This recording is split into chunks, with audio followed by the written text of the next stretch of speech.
Despite being a doctor. But now retrospectively ये जो science, इनमें से कई सारी साइंस मुझ में भी थी और आपको मैं बताऊंगा इनमें से कौन कौन सी चीज़ें मैंने खुद भी फेस की थी। पर जब दूसरा केस सर्जरी के लिए मैं लंच खा के गया सर्जरी के लिए, तो मुझे आंखें बंद होने लगी थी। तो ये जो चीज़ें हैं मुझे खुद फील हुई थी। ऐसी सिचुएशन जिसमें आपका ब्लड शुगर तो नॉर्मल है, आपको डायबिटीज़ नहीं है, और अगर HbA1c भी कराएं तो शायद वो नॉर्मल रेंज में आए, 5.7 या उसके नीचे आए, बट फिर भी इंसुलिन रेजिस्टेंस हो। तो 10 साल पहले वाले महेश वाधवानी में भी इंसुलिन रेजिस्टेंस था।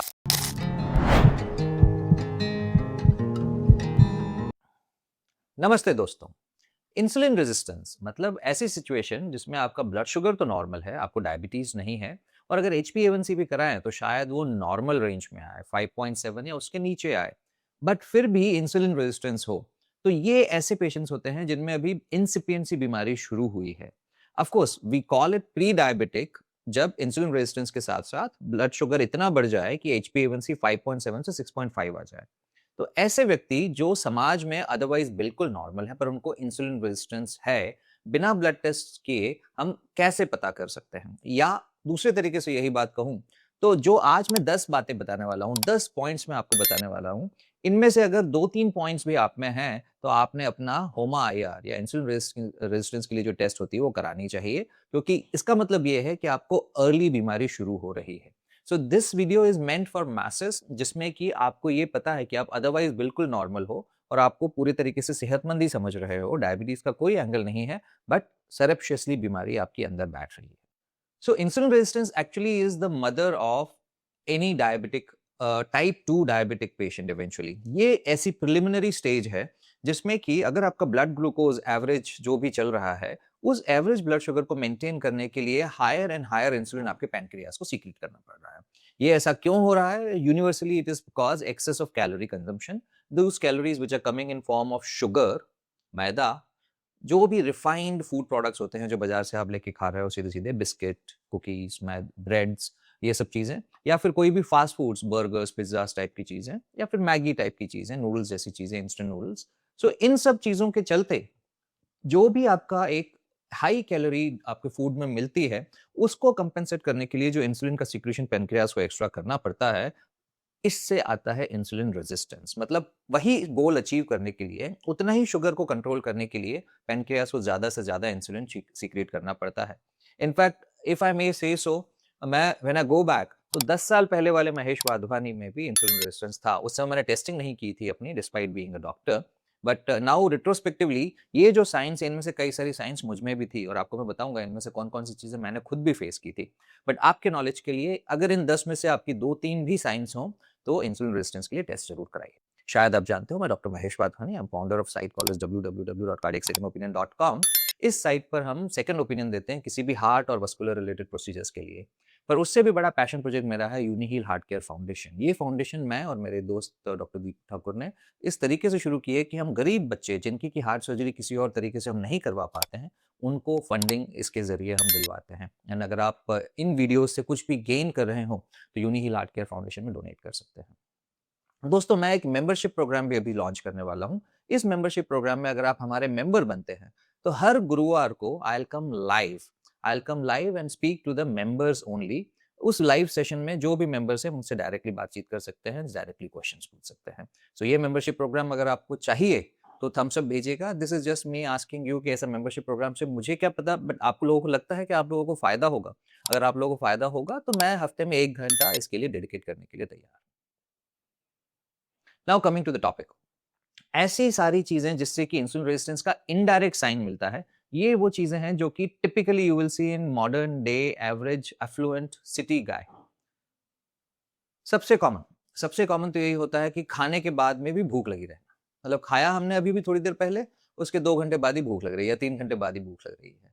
दिस इज टिपिकल साइन कि आपका इंसुलिन थोड़ा बढ़ा हुआ है। और जैसे ही आपने खाया, शुगर की जब स्पाइक आई, उस स्पाइक को इस हायर इंसुलिन ने तुरंत उसको नीचे ले आया, शुगर को। तो ये जो रैपिडली गोइंग अप शुगर है और फिर रैपिडली लोअरिंग शुगर है, this causes a distress in the body. कि जो शुगर अचानक से कम हो रही है, हमारी बॉडी का जो एंशियंट मैकेनिज्म है ऐसी स्टीपली डिक्लाइनिंग शुगर को सोच के लगता है कि it is going into a crisis, and फिर भूख की टेंडेंसी होती है, और उस भूख की टेंडेंसी में भाई मुझे कैलोरीज और चाहिए करते हुए बॉडी को और भूख लगने से और आप कैलोरीज खाते हो। तो जो वो लोग जो 2-3 घंटे में खाना खाते हैं क्योंकि बार बार भूख लग रही है, this may be a indirect sign of insulin resistance. इसी चीज को दूसरी तरीके से कहूं तो ऐसे लोग जिनको शुगर की क्रेविंग्स होती हैं, है वही चीज, बट अगर मैंने कुछ मीठा खाया तो तृप्त मैं अच्छे से हो पाऊंगा, अगर मीठा नहीं खाया तो मैं तृप्त नहीं हो पाऊंगा। That means insulin level is high, and अपना रियल काम जो कि शुगर को नॉर्मल करने के बाद भी वो जो डिप आ रही है शुगर में, उस दौरान जब इंसुलिन रेजिस्टेंस के कारण से शुगर लो हो रही है, you are feeling the sugar cravings और आपकी बॉडी शुगर डिमांड कर रही है। सो ऐसे लोगों में इंसुलिन का लेवल ज्यादा रहेगा। Insulin resistance can be indirectly predicted.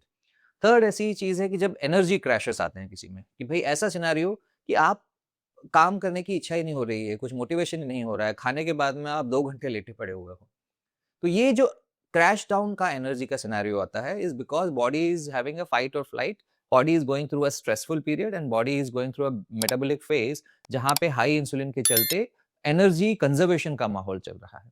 Energy conservation करने से ये प्रॉब्लम आपको इस तरीके से दिखती है। लॉन्ग टर्म पे ऐसा ही रहने से ब्रेन फॉग, मतलब कि कुछ कुछ हल्का सा कि भाई क्या चल रहा है मेरे आसपास में मुझे पता नहीं, मेरी मेमोरी बहुत अच्छी नहीं है, थोड़ा थोड़ा फोकस मेरा कम है, हाइपर एक्टिविटी ज़्यादा है, मतलब माइंड इधर से उधर जाता रहता है अपना, ये जो सिचुएशन होती है ब्रेन फॉग की, that is also a common symptom of insulin resistance. इसी में ही अगर आगे बढ़ें तो लॉन्ग टर्म में, because it is a chronic stressful scenario, insulin level लगातार बढ़ा हुआ है और उसके चलते हमारा कॉर्टिसोल लेवल भी बढ़ा रहने लगा है। तो ये जो कॉर्टिसोल लेवल बढ़ा रहता है स्ट्रेस के चलते, ऑफ कोर्स यही सिनेरियो लैक ऑफ स्लीप के कारण भी आता है, that's a different phenomena, but इस कॉर्टिसोल के बढ़े रहने के कारण से हमारी वेस्ट साइज बढ़ने लगती है। वेस्ट साइज मतलब फैट ऐसी जगह पे जा रहा है जहां पर उसने नहीं जाना चाहिए था। तो जो मिसेंटरिक फैट है, जो कि सेंट्रल ओबेसिटी दूसरे तरीके से हम कहते हैं, ये obesity also is a indirect marker of a insulin resistance. इसी का ही एक extension we can say, the next point is कि अगर आपकी वेट लॉस की आप कोशिश कर रहे हो और वेट लूज नहीं कर पा रहे हो, सो फॉर पीपल नॉर्मली खाना मीन कम खाया, खाना हमने 1 महीना खाया, 2 महीने कम खाया, 3 महीने कम खाया, फिर भी वेट लॉस कम नहीं हो रहा है, वेट कम हो ही नहीं रहा।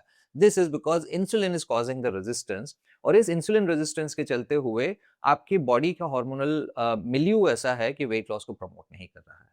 यही अगर आपकी बॉडी में इंसुलिन का लेवल कम होता तो कम इंसुलिन की प्रेजेंस में आपकी बॉडी फैट को जला पाती। हाई इंसुलिन के लेवल में बॉडी केवल कार्ब्स ही जलाती है, फैट्स नहीं जलाती है।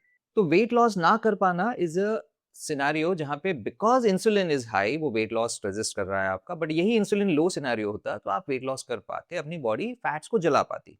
इसको ब्रेक करने के लिए ऑफकोर्स मैंने इंटरमिटेंट फास्टिंग आपको बताया हुआ है। इंटरमिटेंट फास्टिंग अगर करते हैं या कुछ केसेस में अगर कीटो करते हैं तो ये जो इंसुलिन रेजिस्टेंस है आप ब्रेक करके वेट लॉस कर सकते हो। सो लगभग 10 साल पहले मैं भी जब थोड़ा वजन मेरा ज्यादा था, I was not able to lose weight. खाना खाने के बाद मैंने एक्चुअली लंच खाना इसलिए छोड़ दिया क्योंकि खाना खाने के बाद मुझे नींद आने लगती थी। फॉर अ सर्जन मैं ऑपरेट करने जा रहा हूँ, जो दूसरा केस होता, फर्स्ट केस तो अच्छे से हो जाता था मेरा, जब दूसरा केस सर्जरी के लिए मैं लंच खा के गया सर्जरी के लिए तो मुझे आंखें बंद होने लगती थी। तो ये जो चीजें हैं मुझे खुद फील हुई थी, इनके कारण से eventually I stopped having lunch, and as soon as I stopped having lunch automatically मुझे बेटर फील होने लगा, मेरा वजन थोड़ा थोड़ा कम होने लगा। Then I read more and more about intermittent fasting, and फिर मैंने फॉर्मली इंटरमिटेंट फास्टिंग करना शुरू किया। सो आज के जमाने में जब मैं इंटरमिटेंट फास्टिंग कर रहा हूँ, I am able to get rid of all these problems. दूसरी ऐसी साइन आपकी केसेस में ये हो सकती है कि हाई इंसुलिन के चलते भले अभी तक प्री डायबिटिक या डायबिटिक आप नहीं बने हो, बट उसके चलते आपको स्किन टैग्स आने लगे हो। कई लोग होते हैं जिनको गर्दन पे, पीठ में, ऐसे एरियाज में स्किन के टैग्स बनने लगते हैं। These skin tags are signs of कि इंसुलिन जो बढ़ा हुआ है, high insulin scenario is like a growth factor, वो अपने सेल्स को मल्टीप्लाई करने के लिए प्रमोट करता है। ऐसे ही blackening of the nape of the neck, या फिर जो भी क्रीजेस हैं, अगर आप एक्सिलरी क्रीज है, ग्रॉइन क्रीज है, रिस्ट की क्रीज है, अगर इसमें ब्लैक कलर आने लगे, अकैंथोसिस नाइग्रिकन्स बोलते हैं इसे हम मेडिकली, इस टाइप की चीजें जो ब्लैक कलर आपके नेक पे पर्टिकुलरली आने लगे, तो इट इज रिलेटेड एज कि भाई ये डायबिटीज होने वाला है इस व्यक्ति को, या प्री डायबिटीज होने वाला है। हाई इंसुलिन के सिनेरियो में ही ये आता है। एक डायरेक्ट साइन जो कि एक pre insulin, so actually I tell you in this, there was a friend of mine जिनको कि 5 साल पहले मैंने कहा था, उन्होंने आए थे मेरे पास में, बोले थे कि मेरा वेट ज्यादा है। तो आई वाज लाइक भाई हाई वेट है तो आपको मेटाबॉलिक सिंड्रोम की तरफ आप जा रहे हो, इंसुलिन रेजिस्टेंस की तरफ जा रहे हो, आप वेट लॉस करो, मीठा छोड़ो। ये लाइक मैं आया हूँ बीपी के लिए और आप मुझे बोल रहे हो मीठा छोड़ो। So again coming to that point only कि जो मेजर प्रॉब्लम कि 30 साल का 35 साल का व्यक्ति जिसका बीपी बढ़ा हुआ है, अब वो बीपी क्यों बढ़ा है? Because high insulin is not allowing this inflammatory fat to be burned out. ये जो इन्फ्लेमेटरी फैट है जो सेंट्रल ओबेसिटी के कारण से है, this is the root of the problem and this is what eventually leads to inflammation in the body. उसी inflammation से हाई बीपी होता है, इवेंचुअली उसी लीशन से जाके आगे जाके हार्ट अटैक और लकवे वाली बीमारी भी होती है। So insulin resistance is a mother disease, it's a main problem. बाकी साइंस भी आपको जो है इसमें मिल सकती हैं, दैट इज लाइक कि आपका ब्लड शुगर तो अभी तक ठीक है, but high triglycerides. So high insulin ने ब्लड शुगर को तो ठीक रखा हुआ है, इसलिए आप प्री डायबिटिक नहीं हो, बट ट्राइग्लिसराइड्स ज्यादा हैं आपके, या एचडीएल लो है। तो triglycerides also are alternate source of fuel in your body.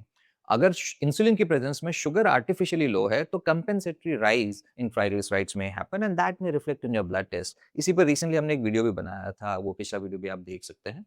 And one of the things is की फैटी लिवर। अब आज की तारीख में आप 30, 40, 50 साल की उम्र के अधिकतर लोग जो इंडिया में देखोगे जो कि ऑफिस गोइंग हैं या शहरों में रह रहे हैं, 40% से ज्यादा लोगों में फैटी लिवर है। This fatty liver is a sign of insulin resistance. जैसे कि मिसेंट्रिक या सेंट्रल ओबेसिटी होती है, जो फैट जमा यहाँ पर हमारी चमड़ी में हो रहा है, वैसा ही फैट आपके लिवर में भी चल रहा है। So all these sides, liver हो, मसल्स हो, मिसेंट्री हो, इन साइड्स पर फैट जमा होना कोई जरूरी नहीं है। This is a sign of metabolism going wrong and ये होता है हाई इंसुलिन की प्रेजेंस में। सो हाइपर इंसुलिन जो इंसुलिन रेजिस्टेंस का सिनारियो है, ये आपके लिए खराब है। इसको पहचानें, इसको इसी स्टेज पे अगर रिवर्स करेंगे तो स्वस्थ रहेंगे, कई सारी बीमारियों को दूर रखेंगे। ये जो वीडियो हमने बनाया था, it is just for awareness video. ऐसा नहीं है कि हर व्यक्ति जिसकी कमर ज्यादा है या हर व्यक्ति जिसको कि थोड़ा आलस आता है उसको हाइपर इंसुलिनीमिया मिलेगा। बट अगर इनमें से 2-3 साइंस आपके मिल रहे हो तो आई रिकमेंड आप होमा आईआर टेस्ट कराएं। और अगर होमा आईआर बढ़ा हुआ है तो मुझे इस वीडियो पे थम्स अप भी दें और ये वीडियो शेयर भी करें, बिकॉज ये समाज की बेहतरी के लिए बनाया गया वीडियो है। धन्यवाद।